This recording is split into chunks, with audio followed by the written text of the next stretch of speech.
Hi, welcome to అమూస్ NDS channel. ఈరోజు ఈ వీడియోలో కొబ్బరి చట్నీ ఎలా చేయాలో చూద్దాం. ఈ వీడియో కొత్తగా వంట చేసే వాళ్ళకి ఉపయోగపడుతుందని చేస్తున్నాను. దీనికోసం నేను హాఫ్ కొబ్బరిని తీసుకున్నాను. ఒక టెంకాయలో హాఫ్ కొబ్బరిని, అలాగే పచ్చిమిర్చి కారానికి తగినంత మీరు చూస్ చేసుకొని తీసుకోండి.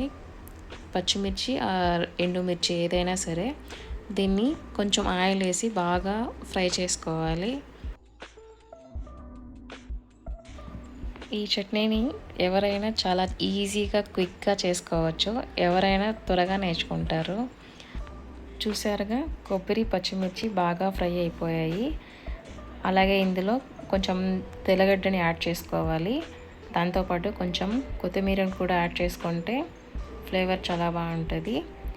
ఇప్పుడు ఇది చల్లగా అయిన తర్వాత ఒక మిక్సీ జార్లోకి అన్నీ వేసుకొని నున్నగా మిక్సీ పట్టుకోవాలి.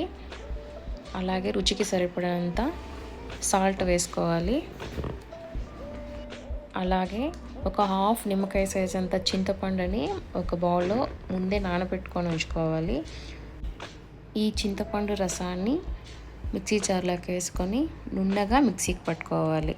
ఈ చట్నీ దోశకి, రాగి దోశకి, మిల్లెట్ దోశకి, బియ్యపు దోశకి, దేనికైనా సరే, రైస్ కూడా చాలా చాలా బాగుంటుంది. ట్రై చేయండి. ఈ చట్నీకి తగినంత వాటర్ యాడ్ చేసుకోవాలి.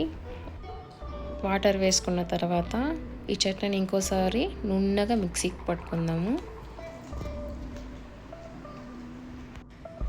కొత్తగా వంట చేసేవాళ్ళు ఎవరైనా నేర్చుకునే వాళ్ళు ఉంటే ఒకసారి దీన్ని ట్రై చేయండి. చాలా చాలా బాగుంటుంది. ఆంధ్ర సైడ్ ఎక్కువ ఈ చట్నీనే చేస్తారు. చూసారు కదా, రెడీ అయిపోయింది చట్నీ. ఇందులోకి ఆనియన్ కూడా యాడ్ చేసుకోవచ్చు, అది మీ చాయిస్. ఇది రైస్కి, ముద్దకి కూడా చాలా చాలా బాగుంటుంది. ఇంతే అండి, చూసారు కదా. మీరు కూడా ఒకసారి ట్రై చేయండి. ఎలా ఉందో కమెంట్ చేయండి. ఈ వీడియో మీకు నచ్చిందని అనుకుంటున్నాను. ఈ వీడియో మీకు నచ్చినట్టయితే నా ఛానల్ని షేర్ చేయండి, లైక్ చేయండి, కమెంట్ చేయండి.